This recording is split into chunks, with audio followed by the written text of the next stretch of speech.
Are you a writer with a great screenplay just sitting on your desktop? Are you looking for written analysis of your work by experienced creatives? Are you trying to get industry professionals to read your work, but you don't know how to reach them? Then enter the Blue Cat Screenplay Competition. Created by veteran screenwriter Gordon Hoffman, the Blue Cat Screenplay Competition has helped unknown writers launch their professional careers for over 25 years. This year, the Blue Cat Screenwriting Competition will award $18,500 in cash, and everyone who enters will receive written analysis on their work. And getting feedback on your script is worth a lot. The deadline to enter is October 30th, but if you miss it, you could still catch their late deadline on December 11th. Check them out on the social medias at Blue Cat Writers on Twitter, Instagram, and YouTube. So stop waiting to be discovered and send your feature screenplay, TV pilot, and short film script to Blue Cat today. And the deadline to enter is October 30th, but if you miss it, you can still catch their late deadline on December 11th. And you can use our code, all caps, BCHARD23 for $10 off.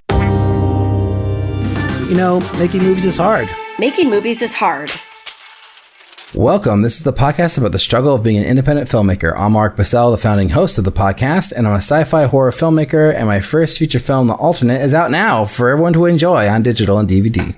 I'm Liz Manishaw. I'm a writer, director, producer who has made 2 features, Bread and Butter and Speed of Life. I'm currently in development on my first horror feature, Best Friends Forever. I'm a distribution consultant who does sales, and I used to manage Sundance's Creative Distribution Initiative. This week, we welcome producer Zac Hersh to talk about producing his film Follower and the sequel Followers, why he made them both, the length that he did, why he skipped film festivals, and how he was able to increase his budget from his first feature to his second. After that, don't go away, because we play another round of the game. But first, Ulrich, how are you? I'm doing well. I'm excited for your movie because I like the title Best Friends Forever with a horror movie, because then it makes you think like, okay, do they kill themselves and they're, dead together forever? Do they curse themselves and they're trapped together? Does one possess one's soul? Or there's so many possibilities. It makes me want to watch the movie. So good title. Thank you. Yeah, I'm doing well. I'm sort of like, in the stage with The Alternate where I'm like, okay, well, I guess that's it. Movie's out. It's got some good reviews. I did get approached by somebody from a very prominent publication. I don't want to say out loud because it'll jinx it, but they requested to watch the movie to include it in a column that they do about like indie films. Basically that would be like a bucket list check mark for me if this happened. I know for other people it's probably like, oh, who cares, whatever. But for me, it would be a big deal. So fingers crossed. We'll see. I kind of came off a little sweaty, I think, because she emailed me, and then within 2 minutes I responded like, here's the link to the movie. To the writer, you mean you were helpful? That was so fast. You were helpful and accommodating, and you were prepared. Yes, those are true things. So maybe you could just not have. Yeah, it's all mind things, right? It's all the way that you look at it in your brain. I was prepared, but yeah, I don't know. So I'm going to run some more Facebook ads for the movie. We've gotten some little ad tips for the podcast recently, so I'm going to apply those to my movie. And then I'm excited for Austin. That'll be fun coming up. Nothing really exciting going on with the movies.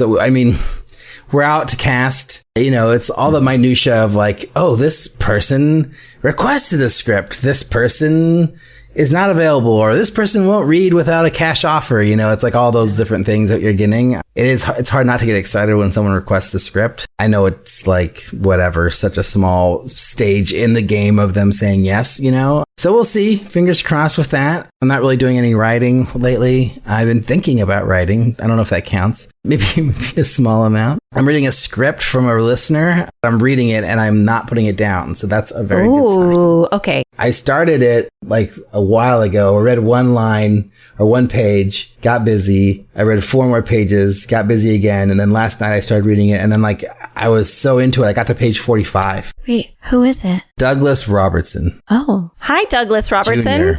Junior. So thanks, Douglas, for, checking out the show and for sending the script and for being so positive. Douglas also watched The Alternate and was very kind and was very excited to watch it. So, I feel like, would I finish the script no matter what? Probably not. If it was bad, I probably would even though they watched my movie, I probably wouldn't read the whole thing.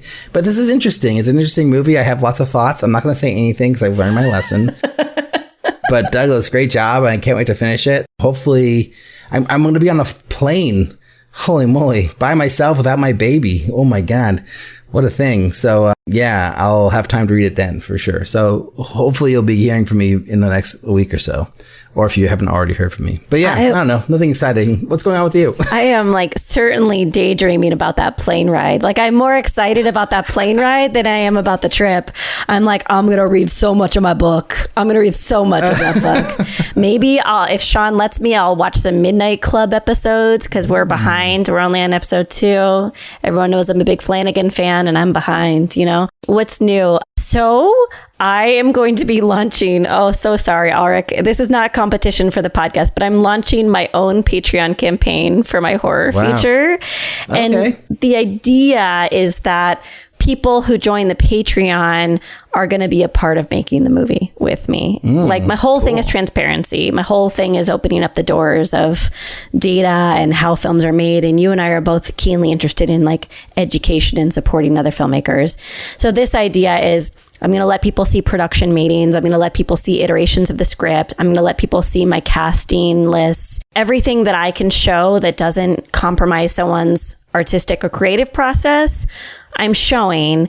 And I decided to do Patreon because I'm getting to know it because of our Patreon campaign and our account. And it's a system that I like. So I'm going to be launching that. It might even be the launch by the time this episode airs. Wow. And so that's taking a lot of my time is figuring out what I want to expose and how to orchestrate this Patreon campaign to let people in to make this movie with us.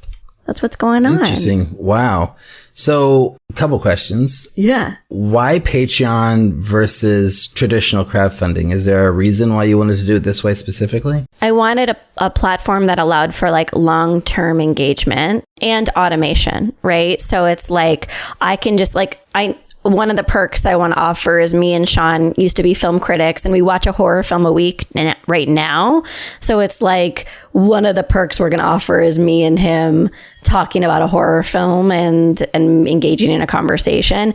Like, won't it be easier and more automated if we put together that video, disperse it to that Patreon tier, and then there's like a infrastructure to Patreon that feels automated, right? It's longer term. Right. And yeah, I don't know if it's the tool that I'm trusting right now and that I have the most amount of experience with. I don't have the 30-day energy right now. I have the 12-month energy. If I had 30-day energy, I'd be doing a Kickstarter campaign. So are you going to do a horror movie review once a week and then you're just going to have them pile up on Patreon and then whoever gets that perk will be able to watch all your reviews? I think so, yeah. And wow, we're also doing I meet with Amy twice a week. So we're going to be recording some of those meetings.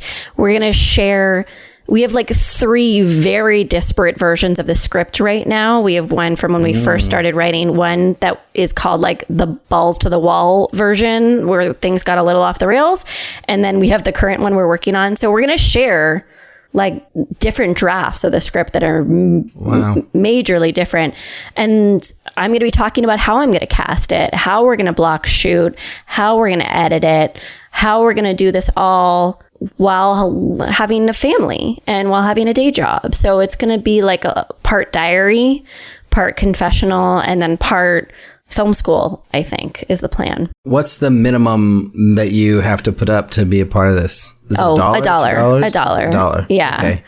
Yeah. And that gets you some basic access to things. And then if you want to read the scripts or to do this, then you pay more. Yeah. And just with our Patreon, it can be short-term involvement. But the goal is, we're not going to finance the entire film from Patreon. But the goal is to start a connection with an audience who's a part of this, who's part of the development. So is there a world where when it comes to making a location decision or a casting decision, can I go out and say, what do you think of this key art? What do you think of this actor? You're all horror fans. What do you think of this kill idea? Here's an early cut of the first scene.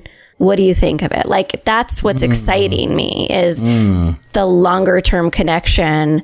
Whereas if it's a Kickstarter campaign, I have to maintain that completely most likely I have to maintain that outside of a system, I think, the Kickstarter system. Yeah, maybe. I could send like the update emails and stuff like that. Yeah, I feel like the update emails is a place to do that, but it's not like, and you could do the same thing where you just like pop videos up, but like you're right, the Patreon infrastructure is more applicable to what you're talking about, which is nice. Yeah, community building and really getting immersed in this horror world is like super exciting to me. So that's happening. Do you want to throw out a call to action? Are you ready to do that? Or you feel like you're not sure if it's going to be done yet, so you don't want to like push people to it? Oh, well, I mean, if you go on Twitter and you follow me on Twitter, just at Liz Amanda Shell, my pinned tweet is a sign up for the email list for when I launch.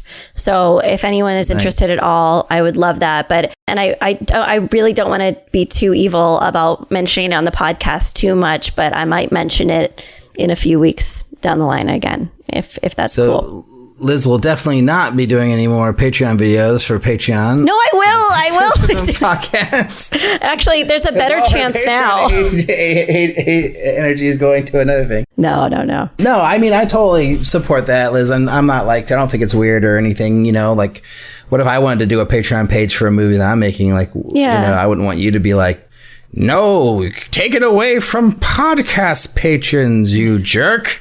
Like, no, like we're this is what the podcast is about, is supporting each other, not just us, but like our listeners and everybody as artists. So yeah, totally cool. Very excited for you. It's a really interesting concept, which like, you know, that's what people do for like, musicians do this, comic book artists do this, comedians do this, writers do this. When I was researching critics to like, you know, reach out to review my movie, I found a few of them who have Patreon pages to support them as critics. Because they get so little money, you know, writing these reviews, and it's like the thing that they do. And so there's a couple on there who had like, you know, big Patreon followers, you know, and you know, pages and everything. So, you know, more power to you. I love to see this being applied to filmmaking in a way that like I don't think we see as much. So yeah, good on you, Liz. And if anyone's heard of other people who do this for movies already, I'd love to see some examples. I'm sure you probably already found some in your research, Liz, but it'd be cool to see how other filmmakers are using this. Well, in the weirdest segue of all time, don't forget to support us on Patreon. So www.patreon.com/MMIH podcast. The OG Patreon campaign of this podcast is the one that actually supports the podcast. No, but it is actually how we make the show. So please support us if you can. Don't forget to check out jambox.io, which is that royalty-free music and SFX company that we talk about all the time. They emphasize high-quality cinematic cues. Their composers have worked on soundtracks for Hollywood-level films, working with directors like Michael Bay, Martin Scorsese, global brands like DJI. Check them out, jambox.io. But without any more delay, here's our chat with Zac Hersh.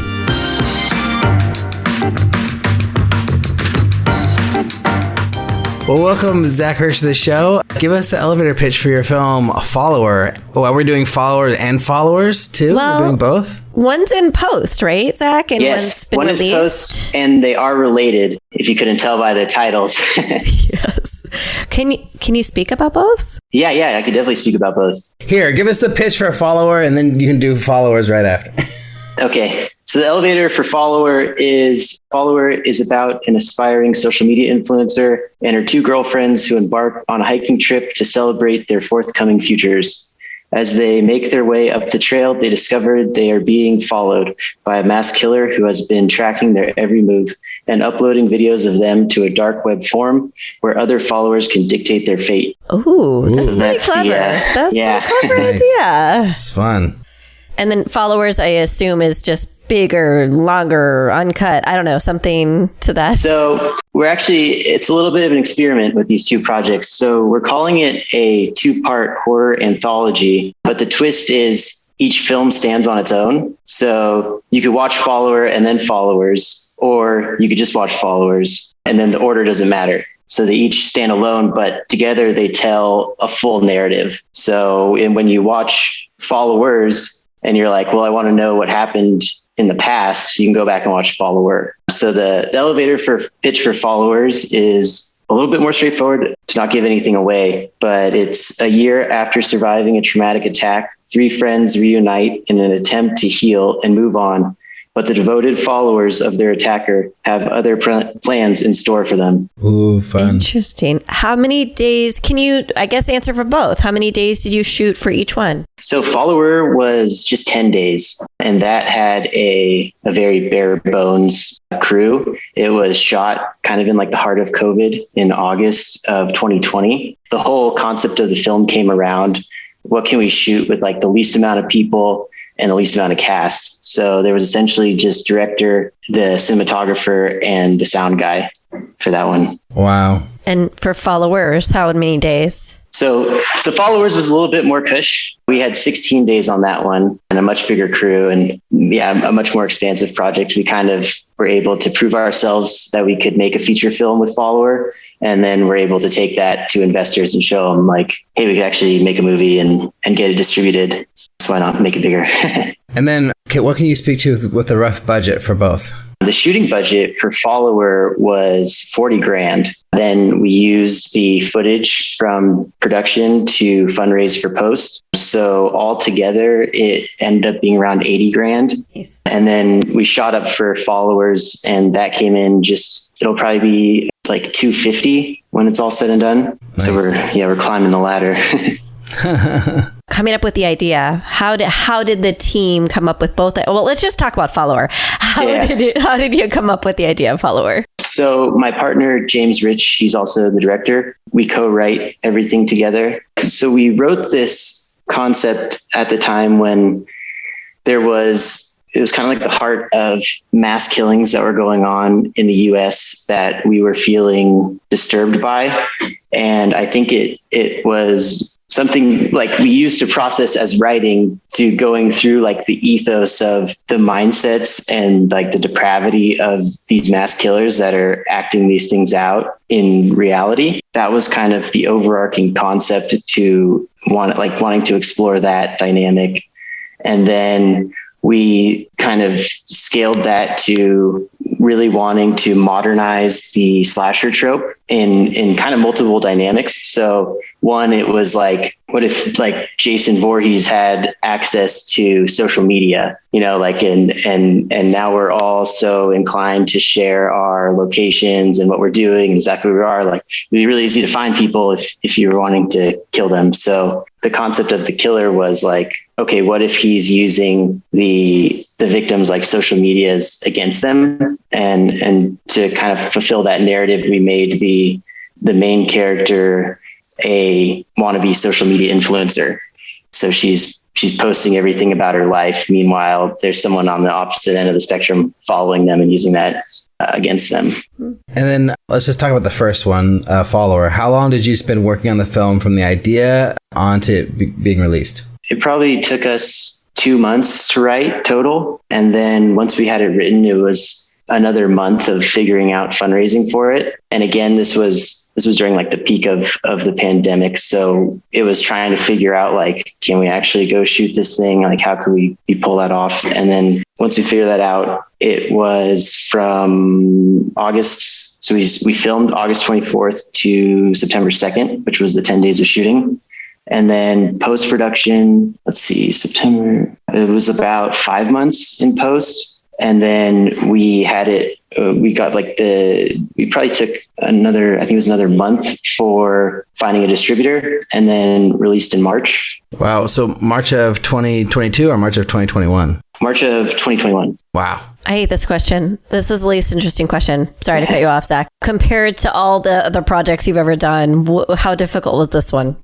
So in college, my partner and I, because we met in college and that's when we started making films from like shorts, and we actually pulled off making 2 features in college.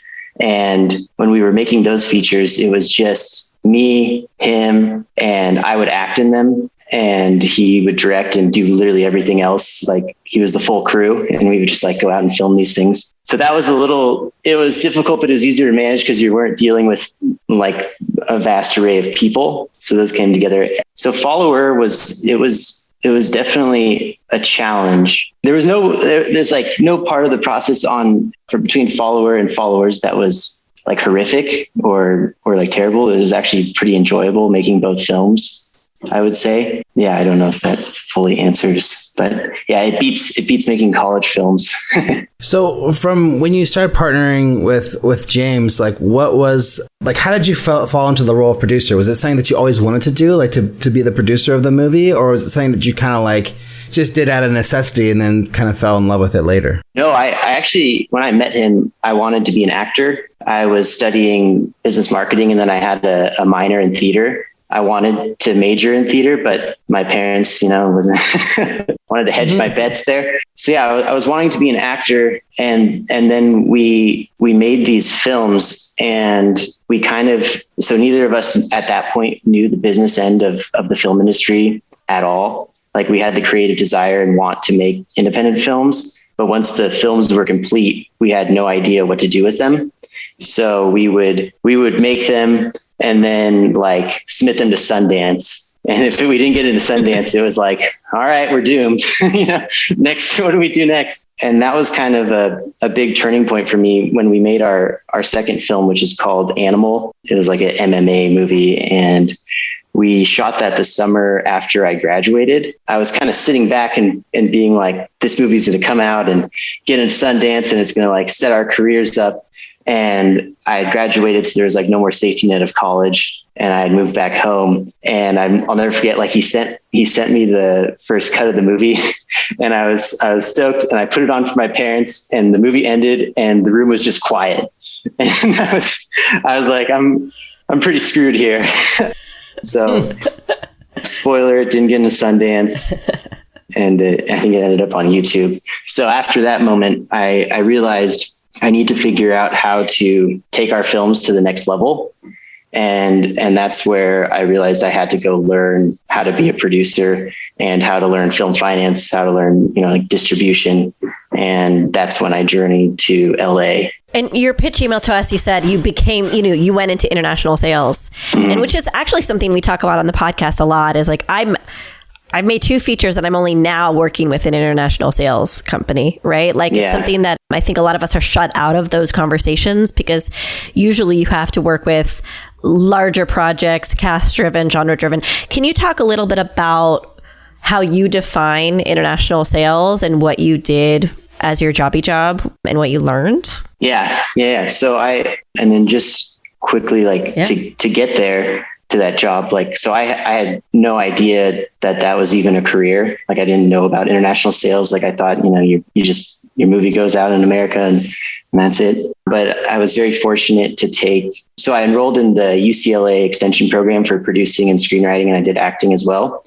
And there I had a very just like amazing film finance class. The teacher was Richard Karatsoulis, and he was like an experienced, I think he was an accountant on a lot of big films. But anyways, it kind of like revealed the whole other side of the film industry that I didn't know, where he talked about international sales and film finance and all this. But one day he said, I have a friend who has a job opening at her company that's an international sales agency. And at the time I was just like blindly sending out my resume to any, if it said film and they were in LA, like they probably got my resume. And that's like a big note. But when you have like some sort of in at one of these companies, it helps tremendously. If it's like an acquaintance or someone that can just say like, we look at Zach's resume.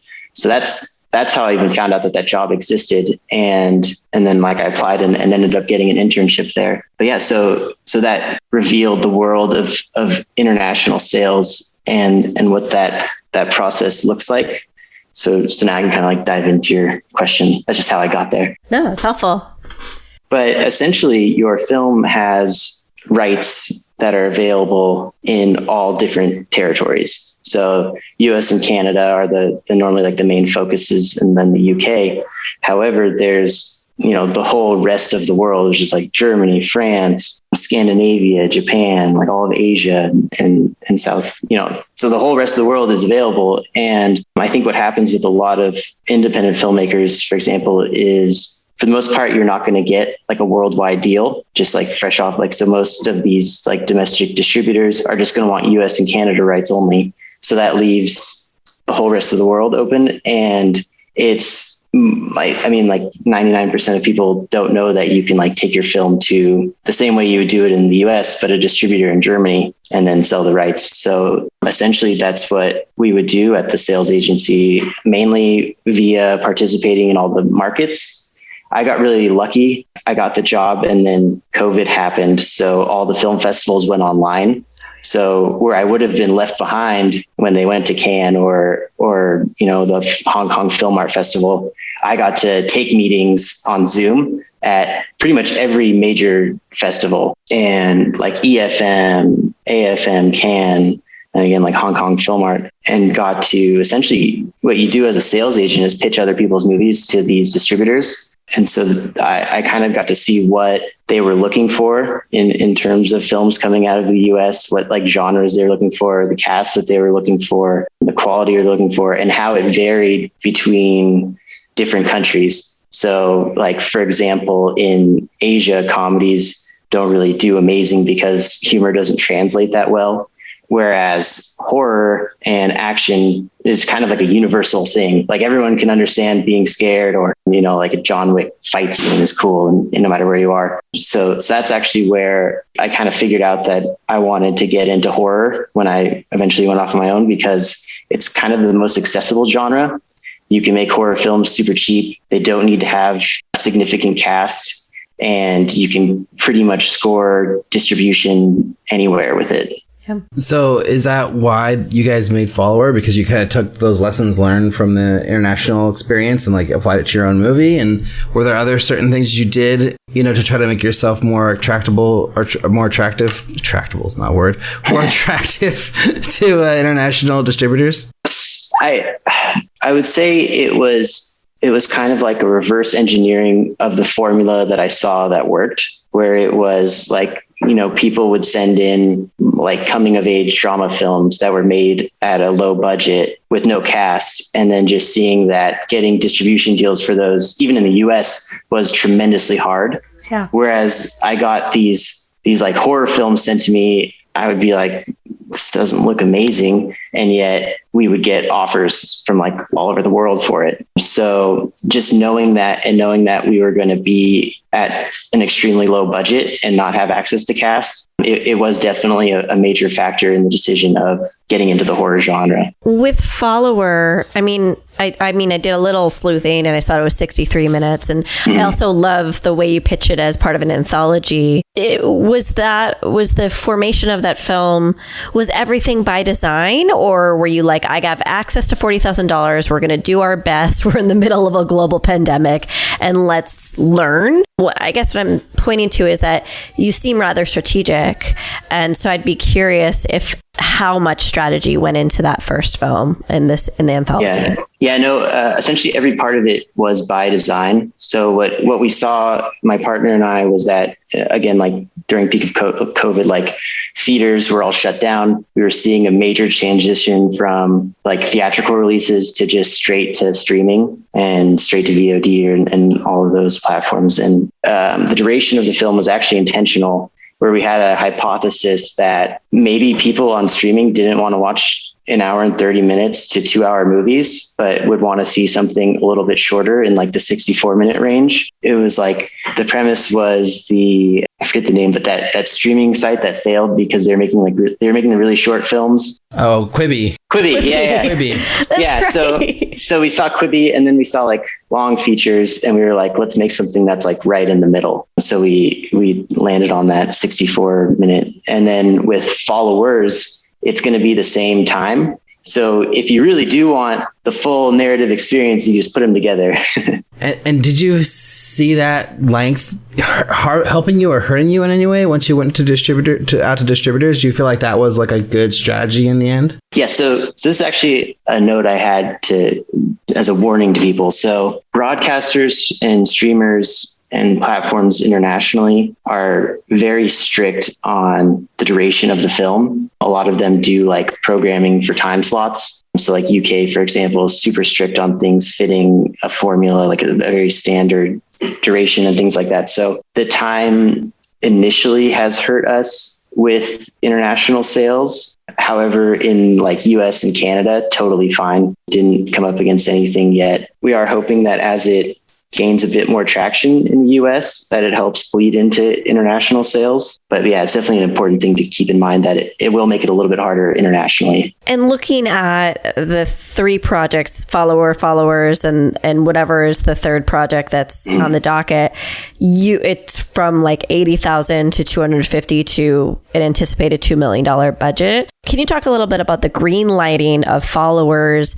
And everyone uses this phrase, like, and then we go to investors. Like, who are these investors? How do you go to them? And how have you been able to do what I think all of us want to do, which is to get bigger and bigger with every project? Yeah. So the company I was at, they sold movies and they produced movies. And what I saw when they were producing movies was the stress that came with traditional film financing. So, getting like bank loans and foreign pre-sales is a different thing, but having like traditional run-of-the-mill film financiers is very cut and dry. You're getting calls every day for like, where's the money?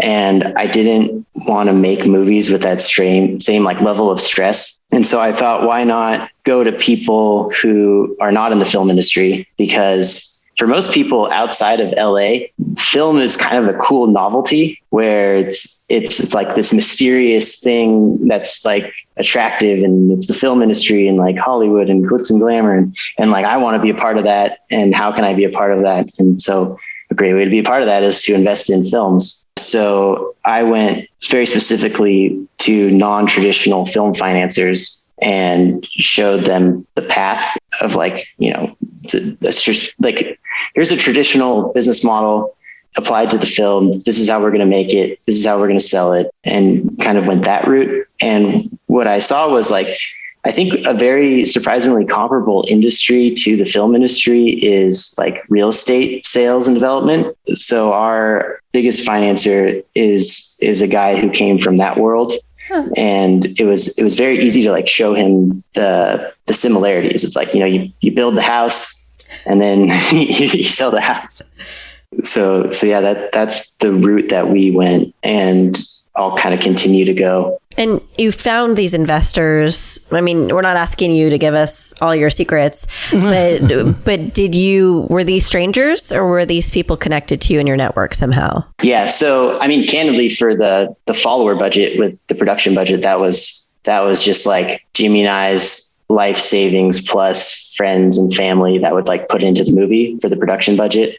And then the post-production budget, that was through an acquaintance in my family. And so it is through like a familial network, but the like dynamic like kind of universally applies, if that makes sense. So like, instead of putting your attention to finding the film people, you just turned your attention the other way. Yeah. Non-traditional like sources of financing. Yeah, I did the same thing. Just like kind of my network spiraling out from my network until I find people who will give the movie a shot.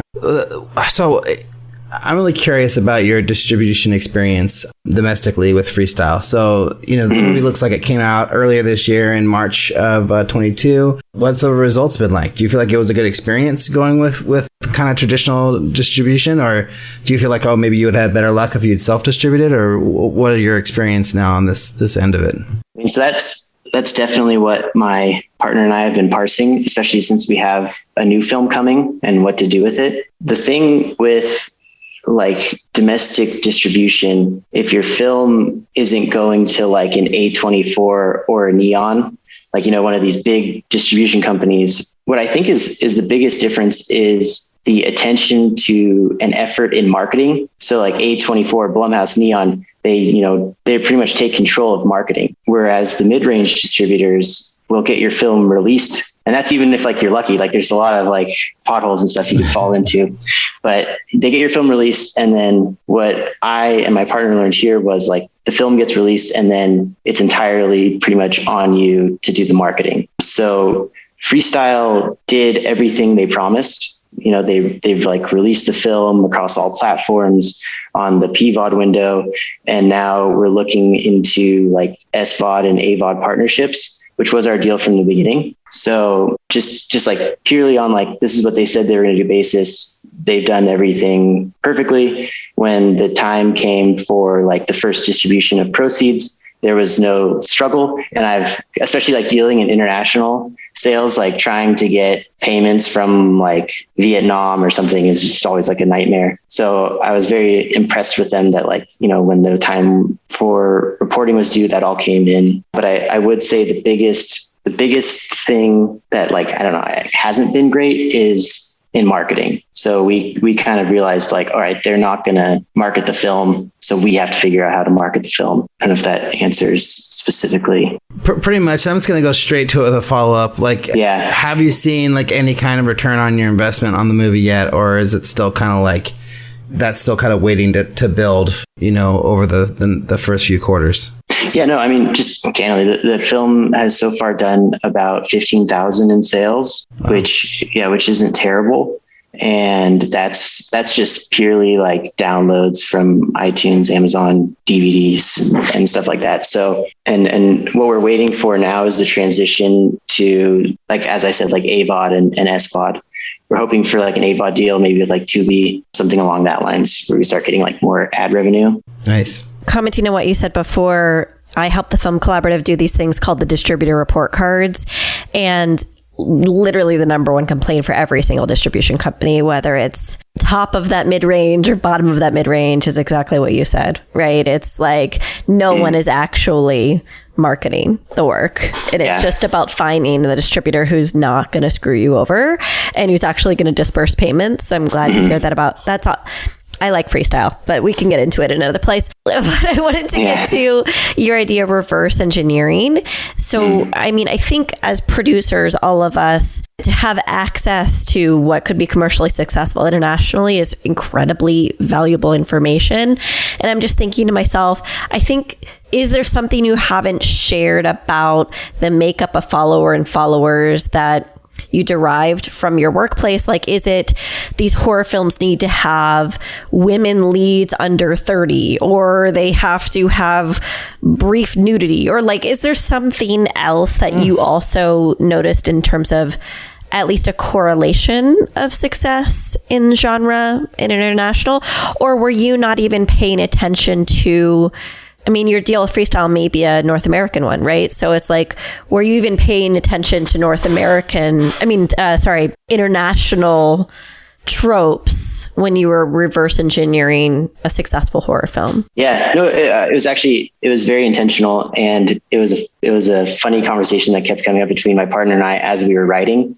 So for example, what I learned is, like in Asia, for example, you want to hit at certain time markers, like action sequences. So like someone gets killed or something happens where there's blood. And if it's not in the first, like 15 minutes, then normally it gets turned off, especially by distributors. So we wrote this script and then I read it and I was like, no one dies in the first 15 minutes, so we're not going to get a deal. And so now there's like there's a forest ranger character who gets killed. And it's like your character lives so we could like sell the movie.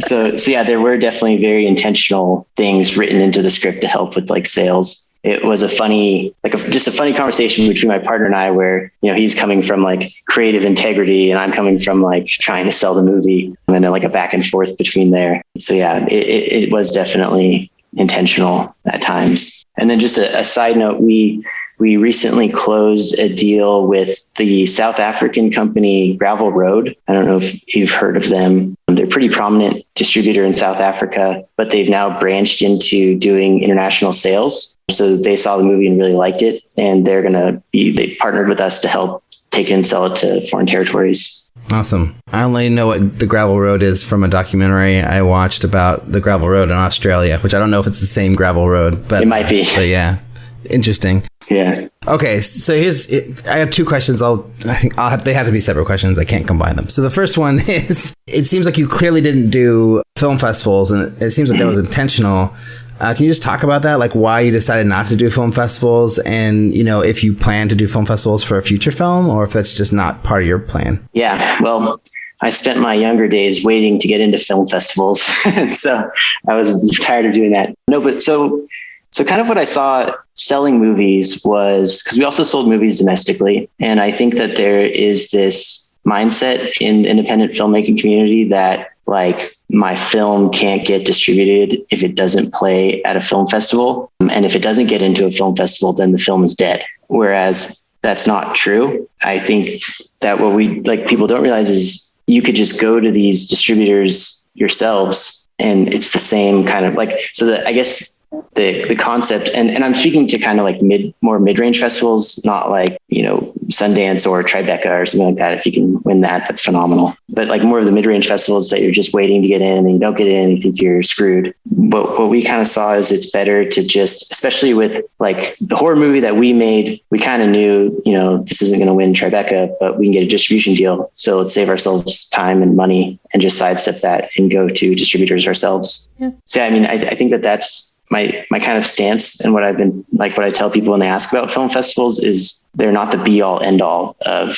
getting your film to, I mean, what is like our ultimate end goal is to have our film distributed and, you know, out there and consumed by an audience. So unless your goal is to win Sundance, that's a different story.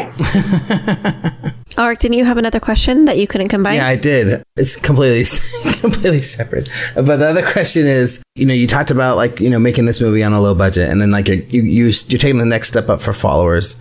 Knowing what you've experienced in distribution so far with Follower, like what are some of your plans you're making in order to recoup your investment on Followers once that is ready to go out to market? Followers? Yeah. Since it's like, you know, like a much bigger budget than Follower. Yeah. So right now we're kind of in a bit of a strategic holding pattern, I would say, where we're trying to see what unveils with the Follow, because like very soon Follower should be going to at least an AVOD platform. And we want to see what kind of like return that generates, as well as waiting to see what kind of numbers it could bring in internationally. So, and I think you asked this earlier on, but something we are trying to parse is, would it make more sense just to self-release and not have so many people in between us and money? Because what you'll see when you release your independent film, you know, is like, wow, there's this huge line of people now that are getting a percentage before I get a percentage. And you have the platform taking 30 to 35%. You have the distributors taking 22 to 25%. And then by the end of the day, you're getting just like this trickle. So we are trying to parse, like, would it make more sense just to, and now we're in this like world in which it's not that hard to just put your film on Amazon and put your film on iTunes. And then something that we've had tremendous success with on Follower is Facebook ads. And with the Facebook ads, seeing like there's like a 5 cent per click rate to get people to go and click through. So it's like, well, just, you know, save ourselves 25%, release the film, invest in Facebook ads, and then do international sales to recoup. So we are trying to see that. However, we're also waiting to see if we can kind of pull in a bigger distributor that would be like, so my main question now when I take meetings with distributors is, are you going to invest energy and personnel into marketing the film? And that's the biggest thing that I care about now, because I see like what a big there's so many films released every day that if your film's not getting marketing attention, it just kind of disappears. The first two big things are like, are they actually going to release the film? Are they actually going to pay me? Like, pay attention to those. And then the third is like, are you going to market the film? So I think if we can't find a company that's going to market the film, we'll probably go down the path of self-distribution just for the US, and then still do international, but we'll see. My last question is to do with that $250K to $2 million jump. And it, you know, according to the information we have, you're in pre-production on this third film, right? So that insinuates that you have a budget gathered to some degree, or at least you have a plan to greenlight. But, you know, maybe I'm interpreting that a little bit liberally. You tell us what happened in that jump. I mean, is it your original investors were just so happy with how things happened on the first film that they bring in more people? Are you going out to more communities? Are you going to traditional film financiers? Like, how do you make that jump fundraising wise? Yeah. And so we're not fully financed, but we're on the way there. And kind of the premise with our film company. So we do everything under the banner of Smaller Town Productions. And what we've what our goal has always been is to have a released film, to have a film in post-production, and then to get a film into pre-production. So like a cycle is always continuously going. I think that that's like the key to survival for a production company. And thus far, it's kind of just been a natural growth. If you can raise 40 grand and pull it off, you can raise like 250 grand, pull it off, and then keep expanding with this film. And we're calling it a vampire Western is our third film. There's a company. So as I said, I just moved back to Auburn, California, and it's just one of those like things that meant to be things where there's this company that just opened up and they provide post services, but they're also doing equipment rentals for films. And they have just a stockpile of like millions of dollars of equipment that they're looking to use to like rent out to films. So we were able to form a partnership with them. And, you know, having equipment and post-production services covered is like a huge part of the budget. So once you have that, it kind of gives some room to, you know, expand and seek more funding. Can I press on your answer a tiny little bit? Yeah. I just want to stress test it a tiny bit because Ulrich and I have both fundraised for our first feature and me for my second feature. I had to go to different partners between the first one and the second one. We recouped on the first feature. Like we did like the unspeakable, right? And still had to go to separate partners. So what is the pitch? Are you just confident in the room? Like, do you feel like your success is because of confidence and because of your research and your background?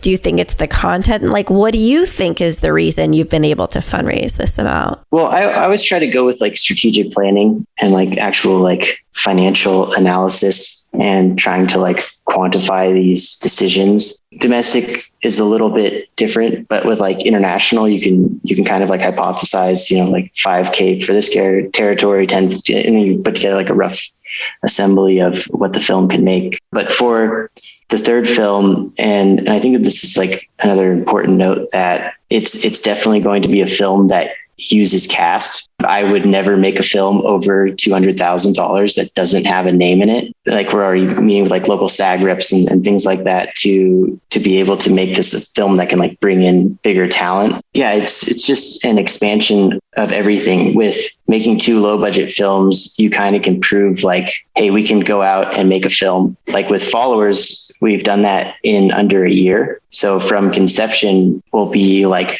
1 month shy of a year to completion. Both films came in under budget, slightly, not over budget or anything like that. And then to actually like get the films distributed, I think is another big selling point. So it's like, you know, we actually complete the film, can get the film distributed. And now here with this third film, having like a very powerful strategic partnership. Another big part of that partnership is filming it in this Northern California environment where we have access to giant open spaces. And we've already, you know, started partnering with the Film Commission here, where they're really willing and eager, versus like LA, where it's kind of like you're up against like huge fees and stuff like this. But here it's like, oh, we have this giant open space and you could just go shoot in it for free and, you know, do whatever you need. So it's like location plus equipment is huge. And just to cap off your answer, are you doing a full formal presentation with a deck with all this information, or are you just kind of relaying it the way you are to us? Both. Definitely there's a deck and there's performas and like the whole 9 yards.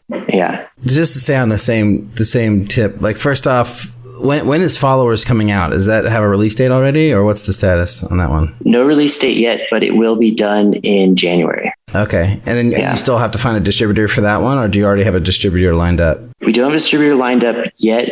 I don't know if you guys are familiar with the company Ramo Law. Oh, yeah. Yeah.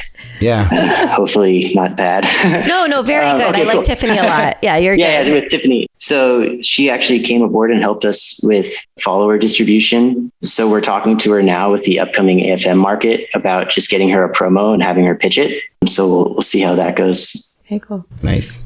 Yeah. And so then back to the question about fundraising for the third one. Is your plan like that you're going to get all the money together, like the total budget, and then make the movie? Or is there like some other strategy where like if you get halfway to half of the budget, then you can start approaching cast and get them attached and then go get the rest? Like, what is your strategy? Because like if you're really talking about $2 million, like that's a massive amount of money to raise, on your own, like, even with 2 movies under your belt. So just trying to get a sense of like what your strategy is and how you're able to pull this off. Yeah, it'll probably be something more like what we did with Follower, where, secure at least half up front and then go out when it's actually, because like, filming it will be a big thing to have in the bag to seek fundraising for part 2.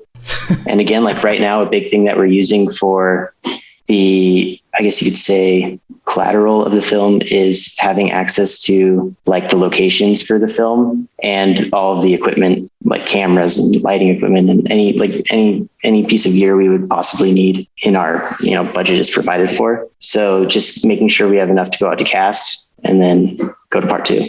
I love that you're always thinking about part 2. That's like crazy. That you're like, we're making this first movie, sequel's there, we're going to get to it. Don't worry, we're going to get to it right away. It's like, it's a kind of amazing sort of process. Last quick question, Liz. I'm sorry to sneak in again. What do you do for your day job? Is this your full job or do you do something else, in between, taking over the film business with these movies? Yeah. So this transitioned into my full-time job with the creation of Followers. We were able to take like a producing fee for our company to like make the film. So we kind of like plan that to be able to live off until the release of the film. So we're not in like a beach house in Malibu, but we get to focus on this, which is great. Wow. That's amazing. That's so ideal. Yeah. Let's transition to our last questions, like our final 6. So what's, you kind of talked about it a little bit, unless there are other movies before this one, but what's the first film you have ever made and how do you feel about it now? You probably find it on YouTube. It's a short film called Insect and I'm the star. How do I feel about it now? I think it's pretty good. There's a part with like a bug in a brain, and I don't know how that is digested, because we just had a little we literally put ground beef into a sink and then took a plastic bug and like pushed it across the ground beef, and it was all in black and white with like chocolate sauce. So at least we get an A for creativity. Amazing. Yeah. What's the best filmmaking advice you've ever received? Best filmmaking advice I've ever received. I mean, probably get it in writing. I think contracts are still important in film, and it's such an overlooked dynamic for independent filmmakers. I think I was really shocked when I was sending out the contracts for Follower that people would send them back like 10 minutes later. And I was like, you didn't read this or review it. And so I think it's 2-part. I'll put my own slice on it. There's like, get it in writing, and then you should review it. And then you should have an entertainment attorney review it, most likely. What's the worst advice related to filmmaking you've ever received or witnessed? The worst advice. I mean, I think it would be like the opposite of that. Like, we don't need a contract. You could just go forward. Yeah, I'd probably go with that. I think that was my answer. Ulrich and I asked each other these questions a few months ago, and mine was like contracts. Contracts is the best. Yeah, contracts are king, especially with your distributor, because you're going to want to have something to point to later and like make sure it's not, oh crap, I thought that was in there, but it's not in there, or that is in there, and whatever. So yeah. I also wrote down 7 things I learned for the last 2 movies in preparation for this. So I thought if there's time, I would share. Yeah. Let's do it. Let's interrupt the flow. Let's just do it right now. Okay. So contract with the distributor, check that payment of proceeds is not quarter plus 90 days. So a big first mistake that I made was I thought we were getting paid quarterly, but it's quarterly plus 90 days, which is a tremendously long time to wait to get paid. So check the payment terms. And then let's see. Yeah, again, like plan on needing to market your own film. That was a thing we covered. And then do not rush the process of picking a distributor. It's like one of the biggest decisions you're going to make. And I think a lot of the times it's like, I've seen a lot of people just accept the first email that they got because they're excited. Like, I can't believe this distributor emailed me and I'm just going to take it. So don't rush that. And then make sure to budget long-term expenses. If you do your film under like an LLC, you want to make sure that you could pay your taxes and those things for the next year to 2 years, 3 years, 4 years. So leaving room in the budget for that, I think it's like an unexpected thing that comes to bite you. And then you have to fund it out of your own pocket. I would say expect to not make money for around 6 months from the film's release. if you have traditional distribution. That was a big shock to me. I thought, money was going to start pouring in the day that the film was released. And then my last note is a big mistake that we made on Follower was we paid for a lot of, sound editing and VFX shots and colorization before having a locked final cut. So we paid a lot of money and then just cut scenes out. So it was a tremendous waste. So my new role making movies now is you don't start doing those things until it's this is the final cut of the film. So yeah, that was my what I've learned in a nutshell. Very good points for sure. I especially like the don't rush the distributor and then saving money for taxes and stuff. The tax man. Yeah, that'll get you. Yeah. All right, back to our pre-planned questions. Oh, sorry. As a filmmaker. No, this is great. I love it. I got excited. What? I made my list. They're going to be extra information. I saw the time and I was like, oh no. But yeah, do you have a goal as a filmmaker? I mean, I would say just to continue with the trajectory we're on, to keep making bigger films and to keep getting to make films that interest us. I think a big concept between my partner and I is that we make stuff we care about and enjoy making. And so as long as we get to keep doing that and expanding, and I think just at the end of the day, being extremely grateful to get to work on films for a career, it's a big blessing. And a lot of people I know would love to be in that place. So not taking it for granted, working hard, and then just keeping going. If you could go back in time, what's the one piece of advice you'd give yourself? I would say, don't sign the contract that says quarter plus 90 days for payment. I would not have paid for post-production services without having a locked final cut for the first film. That was a big waste of money. I'm seriously going to go double check my contract after this. Yeah, go read your... Plus I'm pretty sure it doesn't, but I got to just double check. Go read your contracts. And then a new one that I have that I just learned on this one is get estimates before work is done, especially with VFX, because a lot of the times VFX can charge per second. So you want to make sure when you send a shot before they start working on it, say how much is this going to cost and is it worth it? Because we had scenes where we had it wasn't even that major, but it's we wanted this wire removed from a wall just because it looked a little bit better. And then there goes $1,000. So it's get your estimates before it's done. Yeah, for sure. Too late. Yeah. Don't let anyone agree to start working on your thing until they give you a price, which is sometimes people want to just start going and you're no, you have to freaking quote me before I agree. This is stupid. Yeah. In writing. There was something you said, about the distributors, don't sign with a distributor so soon. I felt when I was getting approached by distributors, they wanted me to say yes immediately. They're sending me these emails, and then I ask any questions. They're oh, well, we'll make it even a better deal. And I'm oh, God. That's part of the game. They put expiration dates that mean nothing. If you were to say, can you push back this date? They go, yeah, sure. Those expiration dates are just to threaten you and to be predatory. My film finance teacher would refer to people that were easily taken advantage of as pigeons. So he would draw a pigeon on the board. And then if you did a poor move, it's he would point to you and be you're a pigeon.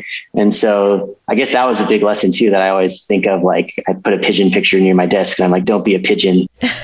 And he would always say with contracts, or not with contracts, but with deals, especially for first time independent filmmakers, we're sitting there picturing our name up in lights, on the marquee. And that's what we're thinking about. Whereas they have this whole other angle, they want you to look at that, but not look at the contract and just sign now. This deal has a 7-day expiration. And it's if it has an expiration, then just be all right, I'll go on to the next one. Yeah. Yeah. Yeah. Wow. Final question. Is making movies hard? It is hard.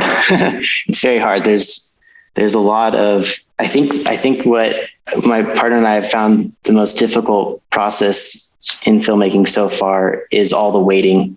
You're kind of your film gets made and then you're waiting to get a distribution deal. And then you're waiting once the film's distributed for to take off or whatever. So it's just these long agonizing periods of waiting. I think that's what, you don't see from the outside is just us sitting around, waiting.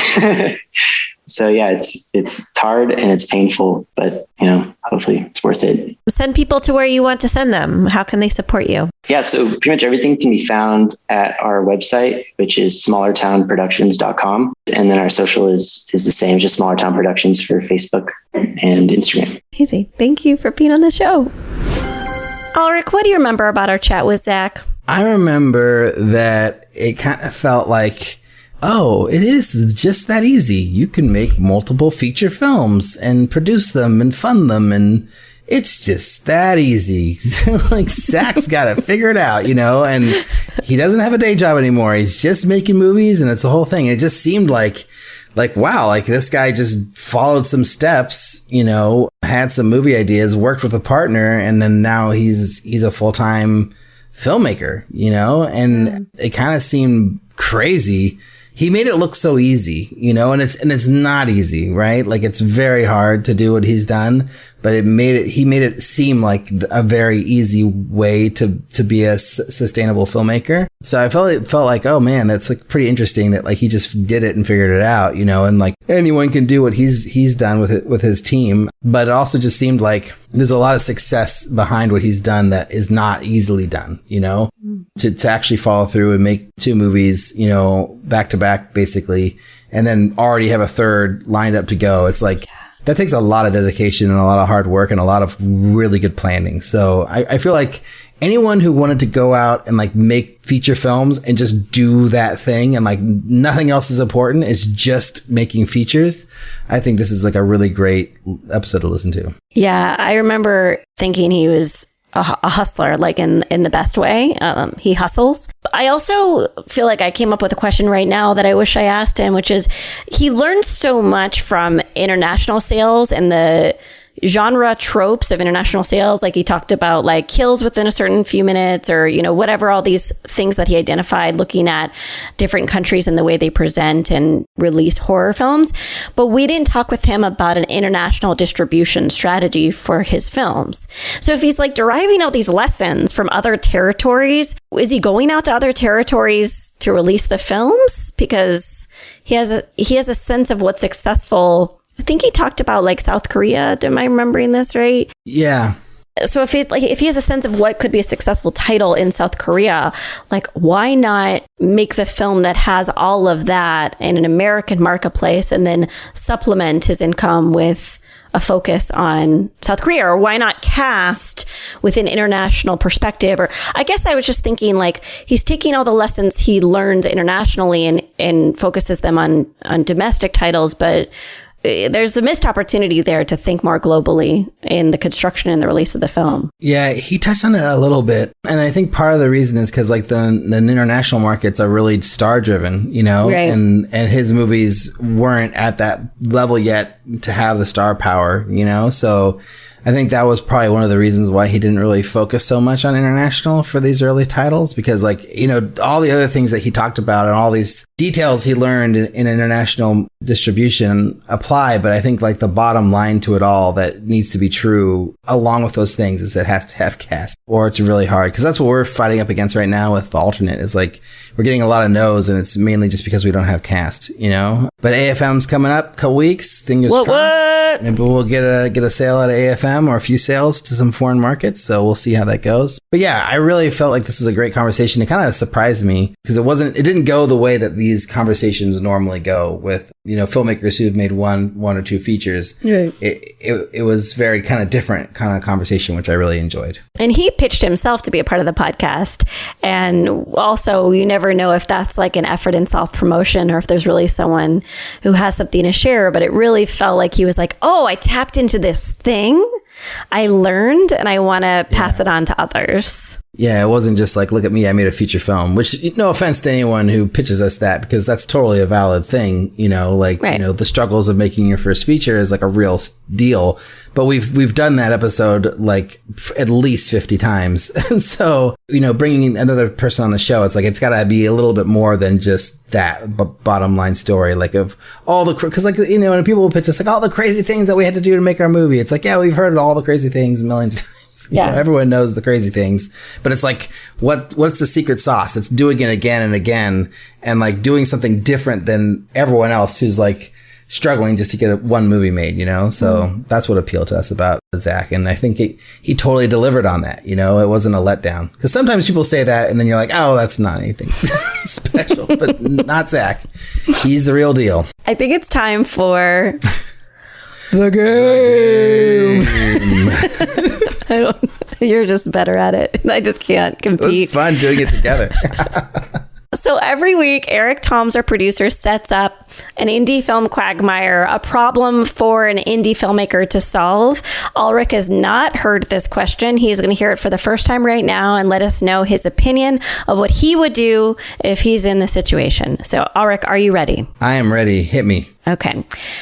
You're attached to direct the biggest movie you've ever been offered. You are brought on early and helped guide the whole process from casting leads to location scouting to scheduling. As the process has progressed, the script has gone in a whole new direction and you don't agree with major story points.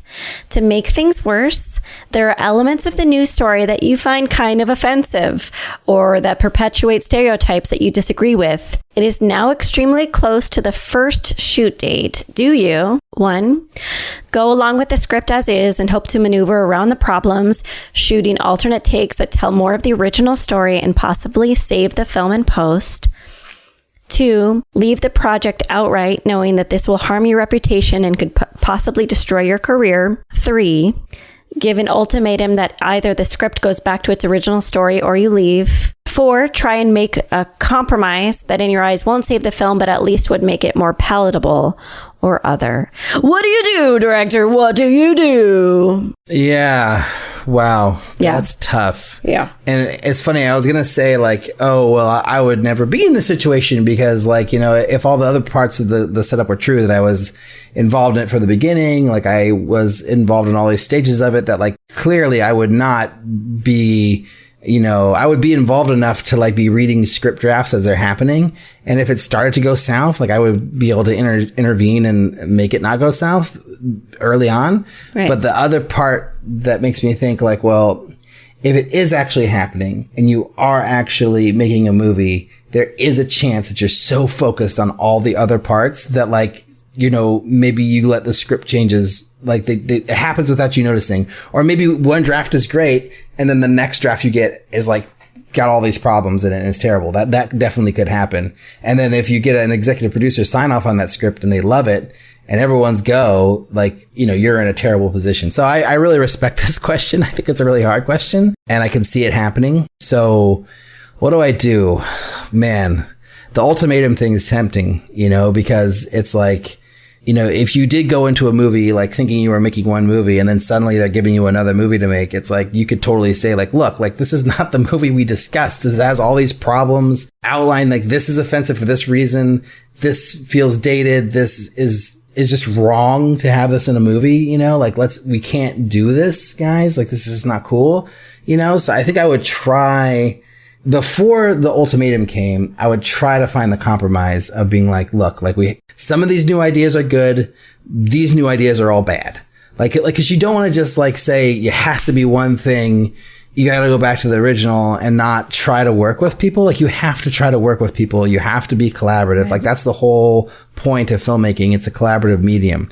So I feel like throwing down an ultimatum without trying to solve it together first is like the wrong approach. So I think I would do everything in my power to work with the writer, work with the production team, the executive producers, whoever loves this version of the script, like work with them to maintain the things they love about the new version while getting rid of the offensive, negative, like icky parts completely. So like you get rid of those and then you keep the new good stuff. Cause there's gotta be good stuff in the new stuff. Right. And then I would say if that fails and like, there's no way that their version of what they like in the new stuff can be separated from the bad stuff and the offensive, completely inappropriate stuff that you can't put on camera or feel good about putting on camera as a filmmaker, on camera, on screen, you know what I'm saying? Then I think it has to be the ultimatum. That's like, look, like I'm not going to direct this movie if there's this shit in it. Like I can't live my life knowing that I contributed to something negative in the world through a movie I made,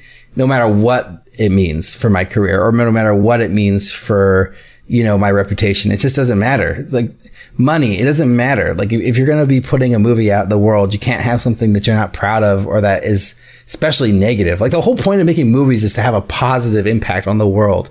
But if you're pushing forward negative stereotypes or like doing something that's so dated and icky or like homophobic or whatever it is, like it's just wrong. And I can't, be a part of that, So yeah, that's my answer. What would you do, Liz? Well, I agree. It starts with a conversation. I totally agree with that it's a conversation first, and then you kind of take a step.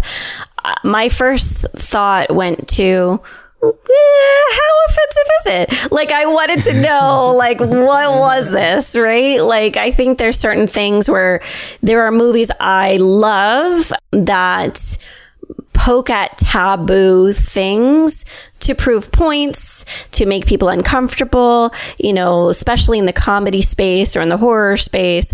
We watched Terrifier yesterday, or I watched a part of Terrifier. There are many moments in Terrifier that are very extreme, but I will say that can I give away something in Terrifier? Is everyone going to get angry at me? I haven't seen it, but I think I could survive if you give away something in Terrifier. I will say that the main villain does something to a woman using a saw that is pretty awful.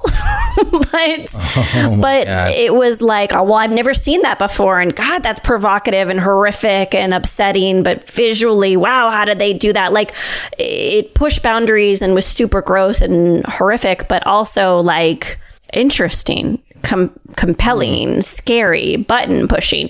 So I guess what I'm trying to say is, like, if it's offensiveness not in the pursuit of pushing boundaries and conversation starting, then yes, I don't want to be a part of it and I'd like to separate myself. But it really depends, and it feels a little bit of a vague situation, right? I would like to know what Eric had in mind. I choose option 5, which is other. And the other is I would leak whatever the offensive material is and let the court of public opinion steer the studio, right, if they're not listening to me. And whether that's me being a part of it or me not being a part of it, it feels like... You would leak it? Who would you leak it to? To the press.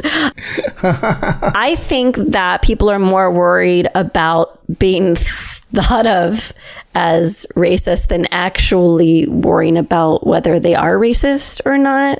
And I think you use publicity to steer them in the right direction. If this is a race issue or if this is a sexism issue, whatever it is, right. I guarantee you Twitter will rip this person to shreds if you leak anything that's of marginal offensive material to social media. And so I would let that help sway the studio in the direction of changing the material back to what it should have been. And that's only after all... yes, only after you talk. That's not my first step. Other things. Yes. You don't go ultimatum, you go leak. Yeah, say, probably. Hey, look, I'm right. I mean, that. I'm not going to be... Dastardly. I'm not the one who admits they leaked it. I'll be like, I don't know. How did they get out? That's so crazy. What's going on? But yes. Studio heads, listen to this episode for future reference.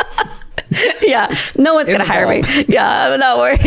I'm pretty sure you're wrong about that, Liz. One day someone will hire me. I'll probably be meek as a mouse and never do anything like this. But in this theoretical world of the game, I have ovaries of steel and I make decisions like this where I leak the script and I get them in trouble through the court of public opinion. I love it. I might steal that. That's great. Yeah, let's do it. Well, we will leak the script. We'll get them in trouble and we'll get what we want. Yeah, exactly. Wow. Brilliant. Great question, Eric. I really like this one a lot. I like that you had a very different answer than me, Liz.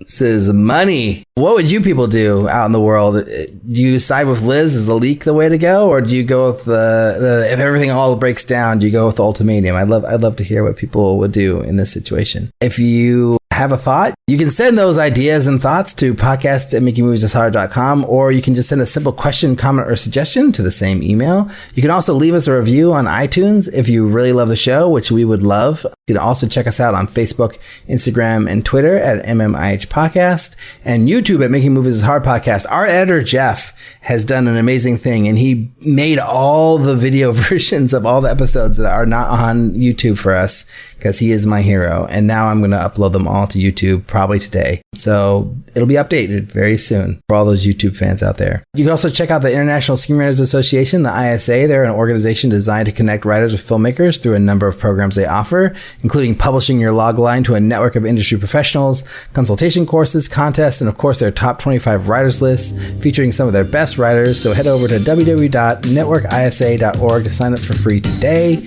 Thanks so much to Zac Hersh for coming on the show and for reaching out to us in the first place, which is just amazing. Thanks to our editor, Jeff Reimuth, for doing the editing, and thanks to our producer, Eric Toms, for simply being awesome and creating awesome game questions for us every week. Thanks to you all for listening, and we'll talk to you next week.